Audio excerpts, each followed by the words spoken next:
नमस्कार दोस्तों, स्वागत है आपका friends at preparation YouTube channel पर। इस चैनल पर मैं लेके आता हूं रोजाना एजुकेशनल वीडियो। आज की इस वीडियो में हम लोग डिस्कस करेंगे करंट अफेयर जनरल स्टडी के वे क्वेश्चन जो कि आपसे पूछे जा सकते हैं किसी भी कॉम्पिटिटिव एग्जामिनेशन में।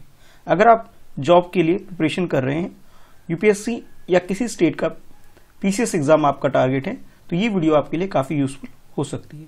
वीडियो को यूटिलाइज करिए प्रैक्टिस के रूप में और चेक करिए कि आप कितने क्वेश्चन के आंसर सही अटेम्प्ट कर पा रहे हैं। वीडियो के एंड में आप कमेंट करके अपना स्कोर और कुछ क्वेश्चन के आंसर जरूर दीजिएगा।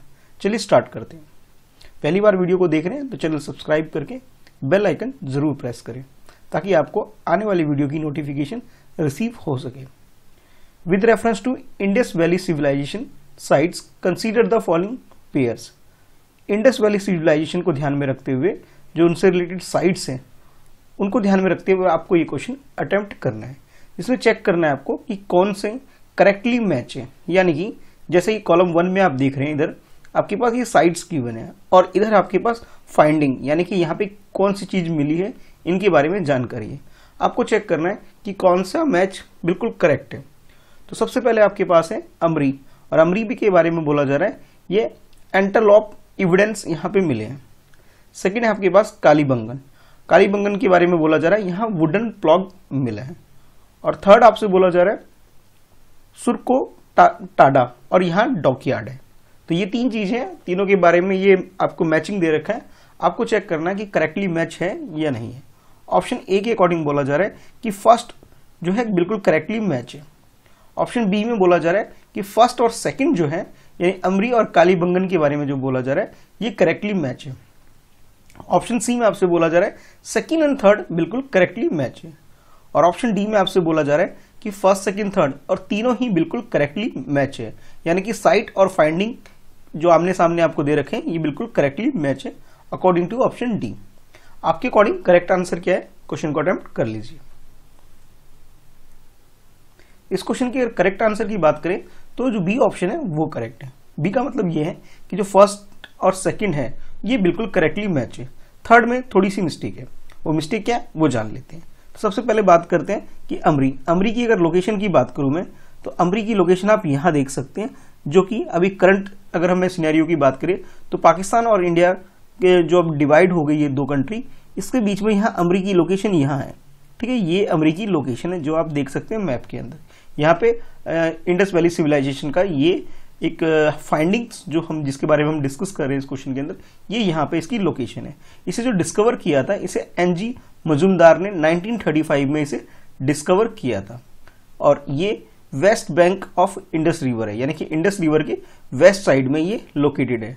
ठीक है, यानी कि फर्स्ट स्टेटमेंट हमारा बिल्कुल करेक्ट है, यानी कि आपको बिल्कुल करेक्ट मैच दे रखा है। उसके बाद बात करें कालीबंगन के बारे में, तो कालीबंगन की डिस्कवरी की बात करें, इसे डिस्कवर किसने किया था यानी इसकी खोज किसने करी थी इस साइड की, तो इसे लुंगी पाई टेसिटोरी इन्होंने इसे डिस्कवर किया था। और बाद में लेटर इसे अमालानंद घोष ने इसे आइडेंटिफाई किया था इसे हड़प्पन सिविलाइजेशन के रूप में। तो यानी कि आप ये बोल सकते हो कि ये दोनों जो फाइंडिंग है, ठीक है, इसके बारे में जो आपको गिवन है बिल्कुल करेक्टली मैच है, फर्स्ट और सेकेंड। थर्ड की बात करें, थर्ड में आपसे बोला जा रहा था, इसमें आपसे बोला जा रहा था कि जो थर्ड साइड है यानी सुकोरोटोडा ये गुजरात के अंदर हमारी कंट्री के अंदर है। ठीक है, जबकि आपसे बोला गया ये डॉकयार्ड है, डॉकयार्ड यानी कि बंदरगाह है। अगर हम बंदरगाह की बात करें तो हमारी कंट्री में या यूं बोलो इंडियन सिविलाइजेशन की अगर हम बात करें तो लोथल को माना जाता है कि ह्यूमन मेड ये डॉकयार्ड है, यानी कि एक तरह से नहीं सॉरी ये मैन मेड यानी ह्यूमन मेड डॉकयार्ड है, जिसके बारे में जिसकी लोकेशन आप यहाँ पे देख सकते हैं। तो लोथल की लोकेशन ये रही, गुजरात के अंदर ही है। सुक्रोबोटाडा इसकी लोकेशन भी गुजरात के अंदर ही है। और बाकी अगर हम बात करें कालीबंगन की तो कालीबंगन आप ये पाकिस्तान और जो इंडियन पंजाब है इसके आसपास का जो एरिया है ये कालीबंगन का एरिया है। तो इस डायग्राम को देख के, इस पिक्चर को देख करके आप इंडस वैली सिविलाइजेशन की जितने भी इंपॉर्टेंट लोकेशन है, साइट्स है, उसको आप चेक कर सकते हैं और आगे आने वाले एग्जाम की भी तैयारी कर सकते हैं। तो यही बोल सकता हूं कि फर्स्ट सेकंड तो बिल्कुल करेक्ट है, थर्ड आपको गलत है, यानी कि आप ये बोल सकते हो लोथल ही ऐसा साइड है जो कि डॉकयार्ड के रूप में है। तो थर्ड स्टेटमेंट हमारा गलत है, थर्ड यानी करेक्टली मैच नहीं है। तो करेक्ट आंसर ऑप्शन बी हो जाता है। With reference to goods and service tax GST consider the following statement, इस क्वेश्चन में आपको जीएसटी को ध्यान में रखते हुए क्वेश्चन अटेम्प्ट करना है और इसके रिगार्डिंग में आपके पास ये 3 स्टेटमेंट दे दी गई है।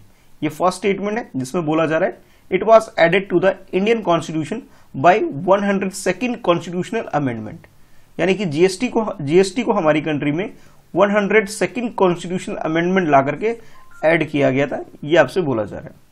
उसके बाद सेकंड स्टेटमेंट में आपसे बोला जा रहा है it is destination based direct tax, यानी कि एक डेस्टिनेशन को टारगेट बेस्ड एक डायरेक्ट टैक्स है, ये सेकंड स्टेटमेंट में आपसे बोला जा रहा है।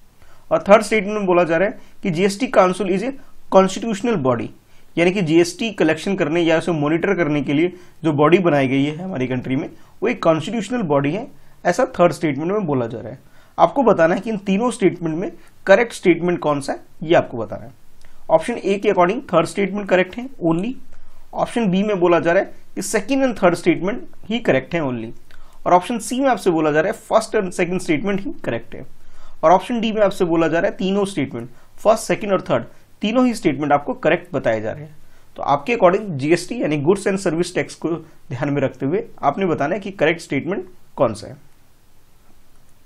तो इस क्वेश्चन की अगर करेक्ट आंसर की बात करें गुड्स एंड सर्विस टैक्स को ध्यान में रखते हुए तो ओनली जो थर्ड स्टेटमेंट है वो करेक्ट है, बाकी स्टेटमेंट में कुछ ना कुछ मिस्टेक है। तो सब जान लेते हैं वन बाय वन क्या मिस्टेक है और क्या करेक्ट बात है। तो सबसे पहले आपसे बोला गया कि ये डेस्टिनेशन बेस्ड एक टैक्स है, डायरेक्ट टैक्स है, बल्कि ये डेस्टिनेशन में डायरेक्ट टैक्स नहीं है बल्कि ये इनडायरेक्ट टैक्स है। इनडायरेक्ट टैक्स का मतलब ये होता है कि भाई ये डायरेक्टली नहीं कलेक्ट करके जब आप कुछ प्रोडक्ट या सर्विसेज यूज करते हैं उसके थ्रू इसे आपसे चार्ज किया जाता है। डायरेक्ट टैक्स का मतलब होता है जैसे इनकम टैक्स है जो फिक्स्ड है, जो आपको देना ही देना पड़ेगा, लेकिन इनडायरेक्ट टैक्स से आप इसे अवॉइड कर सकते हैं अगर आपने एक्सपेंडिचर नहीं किया है तो। ठीक है, इसका मतलब ये हुआ कि फर्स्ट स्टेटमेंट आपको गलत दे दिया गया। अच्छा, उसके बाद अगर हम बात करें सेकंड स्टेटमेंट की, तो सेकंड स्टेटमेंट में आपसे ये बोला जा रहा था कि ये हमारी कंट्री के अंदर 102nd अमेंडमेंट जब हुआ था उसके तहत इसे ऐड किया गया है हमारी कॉन्स्टिट्यूशन के अंदर, जबकि ये बात बिल्कुल गलत है। 102nd नहीं बल्कि 101st अमेंडमेंट जब हमारी कंट्री में हुआ तब हमारी कंट्री में इस जीएसटी को लाया गया था। तो आप ये बोल सकते हो फर्स्ट और सेकंड दोनों ही स्टेटमेंट गलत हो गया। हाँ, थर्ड स्टेटमेंट की बात करें ये बात बिल्कुल करेक्ट है, यानी कि ये कॉन्स्टिट्यूशनल बॉडी है, यानी कि कॉन्स्टिट्यूशन के अंदर ये मेंशन है और हमारी कॉन्स्टिट्यूशन में इसके लिए जो प्रोविजन है वो आर्टिकल 279 के अंदर अमेंडमेंट करके, यानी कि आप ये बोल सकते हो आर्टिकल 279A के अंदर इसके अंदर ये डाला गया, जिसके अंदर एक रिकमेंडेशन है कि यूनियन और स्टेट गवर्नमेंट जो है उसे गुड्स एंड सर्विस टैक्स जैसी चीजों को जैसे प्रोविजन रखना जरूरी है। तो आप ये बोल सकते हो थर्ड स्टेटमेंट करेक्ट है। बाकी कुछ और फैक्ट हैं जो आपको पता होना चाहिए कि जीएसटी के बारे में जो बिल पास हुआ था हमारी कंट्री में वो 29 मार्च 2017 में बिल पास हुआ था और जिस डेट से ये इफेक्ट में आई थी वो डेट है 1 जुलाई 2017। दोनों में डिफरेंस है, ये आपको पता होना चाहिए। और 1 जुलाई को ही हमारी कंट्री में जीएसटी डे के रूप में भी सेलिब्रेट किया जाने लगा है। तो करेक्ट आंसर हमारा ऑप्शन ए है, यानी कि थर्ड स्टेटमेंट ही सिर्फ करेक्ट है। Consider the following pairs, again एक क्वेश्चन है जिसमें आपको पेयर चेक करना है कि वो कौन सा नॉट करेक्ट है। ध्यान रखिएगा, इसमें आपको करेक्ट नहीं बल्कि नॉट करेक्ट, यानी कि जो इनकरेक्टली मैच है वो आपको आइडेंटिफाई करना है। तो लेफ्ट साइड में यानी कि जो फर्स्ट कॉलम है यहाँ आपके पास साइक्लोन है, यानी कि नेम ऑफ द साइक्लोन आपको गिवन है फर्स्ट कॉलम में, जिसे आप यहाँ देख सकते हैं। और सेकेंड कॉलम जो आपके पास है कि एरिया अफेक्टेड, यानी कि किस एरिया में ये साइक्लोन आया इसके बारे में आपके पास ये जानकारी है। तो आपको चेक करना है कि कौन सा करेक्टली मैच नहीं है, यानी कि गलत वाला ही हमारा आंसर होने वाला है। तो सबसे पहले हुरिकेन, हुरिकेन के बारे में बोला जा रहा है ये मार्को कुबा जो एरिया है वहां पर ये हुरिकेन आया हुआ है, ऐसा आपसे फर्स्ट में बोला जा रहा है। सेकंड में आपसे बोला जा रहा है मोलावे, मोलावे के बारे में बोला जा रहा है ये प्यूर्टो रिका, इस एरिया में ये इस एरिया को इसने इफेक्ट डाला है। उसके बाद नेक्स्ट है थर्ड जिसमें आपसे बोला जा रहा है गोनी। अब गोनी की लोकेशन के बारे में अगर बात करें तो फिलीपींस में ये गोनी साइक्लोन आया हुआ है। और लास्ट है आपके पास हुरिकेन हेना, हुरिकेन हेना के बारे में बोला जा रहा है ये वियतनाम के अंदर ये एरिया, वियतनाम के आसपास का जो एरिया उसे इसने इफेक्ट किया हुआ है। तो ये चार चीजें हैं, चार आपके पास पेयर है, आपको चूज करना कि करेक्ट मैच नहीं है, यानी कि रॉन्ग पेयर जो है वो आपको चूज करना है। ऑप्शन ए के अकॉर्डिंग फर्स्ट एंड थर्ड जो है वो रॉन्ग मैच्ड है। ऑप्शन बी के अकॉर्डिंग सेकंड एंड फोर्थ वो इनकरेक्ट मैच है। और ऑप्शन सी में बोला जा रहा है फर्स्ट सेकंड थर्ड, यानी कि पहले तीन जो है वो इनकरेक्टली यानी कि गलत मैचिंग आपको दे रखी है। और ऑप्शन डी में आपसे बोला जा रहा है कि चारों ही फर्स्ट, सेकंड, थर्ड और फोर्थ चारों के चारों गलत मैच है। तो आपको चूज करना है गलत कौन सा है। ठीक है, चलिए क्वेश्चन को अटेम्प्ट कर लीजिए। तो इस क्वेश्चन की अगर करेक्ट आंसर की बात करें तो आपका ऑप्शन बी यहाँ पे करेक्ट आंसर है। बी आंसर का मतलब ये हुआ कि सेकंड वाला और फोर्थ वाला ये आपको रॉन्ग मैच्ड गिवन है। वो कैसे, अब वो जान लेते हैं। तो सबसे पहले ये टर्म है साइक्लोन। आपको ये साइक्लोन होता क्या है पहले ये पता होना चाहिए। साइक्लोन का मीनिंग ये होता है कि भी हमारी जो भी पानी के अंदर अगर वाटर जो होता है वो रोटेट करने लग जाए, ठीक है, जब वो रोटेट करता है वाटर के अंदर उसे साइक्लोन बोला जाता है। ये एक जेनेरिक टर्म है और जिसे मेट्रोलॉजिकल डिपार्टमेंट जो होता है या यूं कहूं मेट्रोलॉजिस्ट जो होते हैं वो इसे एक तरह से डिफाइन करते हैं rotation of air in water के अंदर एयर का जो रोटेशन होता है उसे आप साइक्लोन बोल सकते हैं। अलग अलग एरिया में से अलग अलग नाम से जाना जाता है। जैसे हम अपनी कंट्री यानी इंडियन ओशन के आसपास, इंडिया और इंडिया के आसपास एरिया में से साइक्लोन बोला जाता है। अगर अमेरिका के आसपास की बात करें, अमेरिका कनाडा के आसपास की बात बोले जाए तो वहां पे इसे हुरिकेन बोला जाता है। ठीक है, और ऑस्ट्रेलिया के आसपास की बात करें एरिया तो ऑस्ट्रेलिया के आसपास की वेली भी बोला जाता है। ठीक है, तो मतलब ये कह सकते हो कि चीज वही है, सेम चीजें, पर अलग अलग जगह पे से अलग अलग नाम से पुकारा जाता है। अब बात कर लेते हैं कि सेकंड एंड फोर्थ में क्या मिस्टेक है। तो सबसे पहले बात करते हैं फोर्थ की। तो फोर्थ में आपसे बोला जा रहा था हुरिकेन हना के बारे में बोला जा रहा था। तो हुरिकेन का मीनिंग आप समझ गए होंगे, यानी कि यूएसए, कनाडा, मैक्सिको का जो आसपास का एरिया उस एरिया में ये हुरिकेन आता है। तो लेकिन जब आपको क्वेश्चन दिया गया था उसमें आपसे क्या बोला गया था कि ये जो है ये हुरिकेन के बारे में बोला गया कि हुरिकेन हना वियतनाम में आया, जबकि वियतनाम में तो आ ही नहीं सकता क्योंकि वियतनाम की अगर लोकेशन की बात करें ये एशिया कॉन्टिनेंट के अंदर है। लेकिन हुरिकेन जो आता है ये आता है जो इस नाम से पुकारा जाता है साइक्लोन को, इसे ऑस्ट्रेलियन कॉन्टिनेंट अमेरिकन कॉन्टिनेंट जो है, नॉर्थ अमेरिका, साउथ अमेरिका जो कॉन्टिनेंट है यानी कनाडा, यूएसए, मैक्सिको के आसपास का जो एरिया वहां से हुरिकेन बोला जाता है। तो फोर्थ स्टेटमेंट जो है यानी कि ये आपका बिल्कुल गलत हो गया, करेक्टली मैच नहीं है। उसके बाद अगर हम सेकंड की बात करें, सेकंड यानी कि मोलावी के बारे में बात करें, जिसके बारे में बोला गया कि ये एरिया जो इफेक्ट करता है ये पुर्टो रिका के बारे में बोला जा रहा है जहां पे ये इफेक्ट डालता है।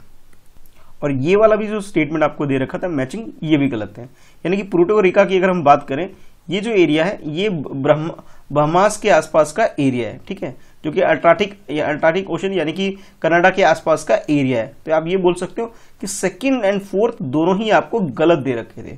ठीक है, इस वजह से हमारा ऑप्शन बी हो जाता है। बाकी अगर हम बात करेंगे फर्स्ट और थर्ड की बात करें, फर्स्ट की और थर्ड की, फर्स्ट यानी कि जो हुरिकेन के बारे में बोला गया कि ये मार्को कुबा, ये बात बिल्कुल करेक्ट है, यानी कि इस एरिया को ये इंपैक्ट डाला हुआ है, इसमें इफेक्ट कर रहा है। उसके बाद गोनी की बात करें, गोनी साइक्लोन की, तो गोनी जो एरिया है वो फिलीपींस के आसपास का जो एरिया है उस एरिया में ये तूफान आया हुआ था। यानी कि फर्स्ट और थर्ड बिल्कुल करेक्ट है, सेकंड एंड फोर्थ रॉन्ग है। और इस क्वेश्चन में आपसे रॉन्ग ही पूछा गया था, इट मीन्स हमारा जो करेक्ट आंसर हो जाता है गलत होने की वजह से, क्योंकि हमें गलत आंसर चूज करना था। तो हमारा ऑप्शन हमारे पास बी जो है हमारे पास वो करेक्ट आंसर हमारा हो जाता है। नेक्स्ट क्वेश्चन में आपसे बुदापेस्ट कन्वेंशन के बारे में पूछा जा रहा है और क्वेश्चन कुछ इस तरह से है, with reference to Budapest convention consider the following statement. Budapest convention को ध्यान में रखते हुए आपको चूज करना है कि करेक्ट स्टेटमेंट कौन सा है। तो सबसे पहले बात करते हैं फर्स्ट स्टेटमेंट। फर्स्ट स्टेटमेंट बोला जा रहा है it is non binding international multilateral treaty on cyber crime. Cyber crime को ध्यान में रखते हुए एक ट्रीटी साइन की जाती है इंटरनेशनल लेवल पे, और इसके बारे में बोला जा रहा है कि ये नॉन बाइंडिंग है, यानी कि जो कंट्री से साइन करती है वो उस बाइंड नहीं है उसके डिसीजन को लेकर के। ठीक है, यानी उसे माने ना माने उसकी मर्जी है। ये फर्स्ट स्टेटमेंट में आपसे बोला जा रहा है। सेकंड स्टेटमेंट बोला जा रहा है इंडिया, यानी कि हमारी कंट्री के बारे में बोला जा रहा है कि India recently become the a party to this convention, यानी कि हमारी कंट्री ने भी इस कन्वेंशन को यानी बुदापेस्ट कन्वेंशन को रिसेंटली साइन किया है, इसे ज्वाइन कर लिया है। ये आपसे सेकंड स्टेटमेंट में बोला जा रहा है। तो ये दो स्टेटमेंट है आपके सामने, आपको बताना है कि करेक्ट स्टेटमेंट कौन सा है। ऑप्शन ए के अकॉर्डिंग फर्स्ट स्टेटमेंट करेक्ट है, ऑप्शन बी के अकॉर्डिंग सेकंड स्टेटमेंट करेक्ट है, और ऑप्शन सी में आपसे बोला जा रहा है बोथ फर्स्ट और सेकंड दोनों ही स्टेटमेंट करेक्ट है। अगर हम बात करें ऑप्शन डी की, इसमें आपसे बोला जा रहा है neither one not two, it means दोनों ही स्टेटमेंट गलत है। तो करेक्ट स्टेटमेंट कौन सा है, बुदापेस्ट कन्वेंशन को आपको ध्यान में रखते हुए बताना है। तो सबसे पहले बात कर लेते हैं बुदापेस्ट की लोकेशन की। तो बुदापेस्ट जो है हंगरी की कैपिटल है। ठीक है, हंगरी जो कि आप कह सकते हैं यूरोपियन कॉन्टिनेंट के अंदर एक कंट्री है, वहाँ उसकी जो कैपिटल है हंगरी, यहाँ पे एक कन्वेंशन साइन किया गया था और इस कन्वेंशन में ये फोकस किया गया था जो भी चीज़ें साइबर क्राइम होती है, ठीक है, उसको कंट्रोल करने के लिए एक रूल रेगुलेशन बनाया गया और ये जो भी कंट्री से साइन करती है वो बाइंडेड है, यानी उसे उस रूल को फॉलो करना पड़ेगा, ठीक है। और हम अगर अपनी कंट्री की बात करें तो हमारी कंट्री ने इस एग्रीमेंट को आज तक साइन नहीं किया हुआ है, तो ये बोल सकते हो कि सेकंड स्टेटमेंट आपका गलत हो गया। अगर फर्स्ट स्टेटमेंट की बात करें तो ये बाइंडिंग नेचर का है, ठीक है, बाइंडिंग नेचर का है, यानी कि जो इसके रूल रेगुलेशन है उसे स्ट्रिक्टली फॉलो करना जरूरी है, यानी कि आपसे जो बोला गया नॉन बाइंडिंग है ये भी गलत हो गया, यानी कि आप बोल सकते हो ये लीगली बाइंडिंग कन्वेंशन है इंटरनेशनल लेवल पर साइबर क्राइम को ध्यान में रखते हुए। तो फर्स्ट स्टेटमेंट भी आपका गलत है, सेकंड स्टेटमेंट भी गलत हो गया कि हमारी कंट्री के बारे में बोला गया कि हमारी कंट्री ने इसे ज्वाइन किया, हमारी कंट्री ने इसे अभी तक ज्वाइन नहीं किया हुआ है। तो करेक्ट आंसर हमारा ऑप्शन डी हो जाता है, नाइदर वन नॉट टू। बाकी आपको जो पता होना चाहिए कि अब ये क्वेश्चन क्यों आपसे पूछा जा रहा है इसके बारे में, तो अभी रिसेंटली हमारी कंट्री ने रशिया को फेवर करते हुए एक वोटिंग करी है यूएन रेजुलेशन के अंदर, जिसमें ये बोला गया कि ये जो ट्रीटी है, ये जो कन्वेंशन है, इसके अपोजिट में, इसके अल्टरनेटिव जो रशिया एक रेजुलेशन लेके आई है उसको सपोर्ट करने के लिए इंडिया ने उसके फेवर में वोट किया, जिसकी वजह से क्वेश्चन आपके लिए इंपॉर्टेंट हो जाते हैं। बाकी ये जो कन्वेंशन है 2001 में साइन की गई थी और 2004 में ये एग्जिस्टेंस में आ गई थी, यानी कि 2004 ऑनवर्ड इसे फॉलो किया जाने लग गया। तो करेक्ट आंसर हमारा ऑप्शन डी हो गया। बाकी आपको हंगरी के आसपास जो भी कंट्री है जो इसे सराउंडेड इसके साथ बॉर्डर शेयर करता है वो आप देख सकते हैं, ये थोड़ा इंपॉर्टेंट आपके लिए हो जाता है, यानी कि आपको जब भी मैप देखते हैं तो उसके आसपास बाकी जो कंट्री है जो उसके साथ बॉर्डर शेयर करती है ये भी आपको पता होना चाहिए, ठीक है। तो चलिए देखते हैं नेक्स्ट क्वेश्चन। नेक्स्ट क्वेश्चन में आपसे पूछा जा रहा है with reference to the pre matric scholarship scheme consider following statement. आपको हमारी कंट्री में एक स्कॉलरशिप स्कीम चलती है जिसका नाम है प्री मैट्रिक स्कॉलरशिप स्कीम। इस स्कीम को ध्यान में रखते हुए आपको बताना है कौन सा स्टेटमेंट बिल्कुल करेक्ट है, यानी कि आपको करेक्ट स्टेटमेंट चूज करना है।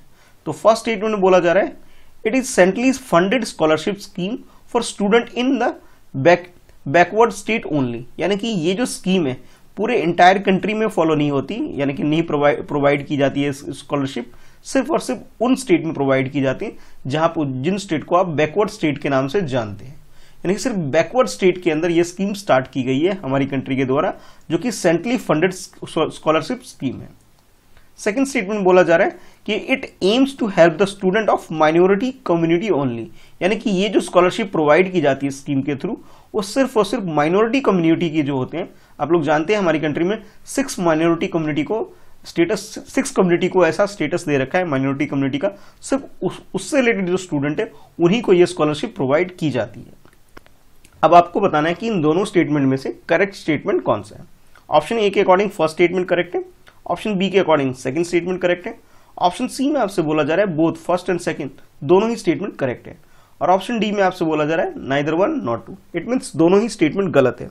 तो करेक्ट स्टेटमेंट क्या है, चलिए क्वेश्चन को अटेम्प्ट कर लीजिए। तो प्री मैट्रिक स्कॉलरशिप स्कीम की बात करें, इस स्कॉलरशिप को हमारी कंट्री में ऑल स्टेट जितने भी स्टेट हैं या फिर यूटी है, सब में ये जो स्कीम है स्टार्ट किया गया है हमारी कंट्री में, यानी कि आप ये नहीं बोल सकते कि सिर्फ बैकवर्ड जो स्टेट है सिर्फ उन्हीं को ये प्रोवाइड किया जाता है, नहीं, ये बात बिल्कुल गलत है। यानी कि जितने भी स्टेट है, टोटल जितने भी स्टेट है यूटी है, सब में ये स्कीम या फिर ये स्कॉलरशिप रन किया जा रहा है, और इसे जो हमारी कंट्री में इसके देखरेख का काम, इसे मॉनिटर करने का जो काम करती है वो मिनिस्ट्री ऑफ माइनॉरिटी अफेयर इसको ध्यान में रखते हुए इस स्कीम को चलाने का काम करती है।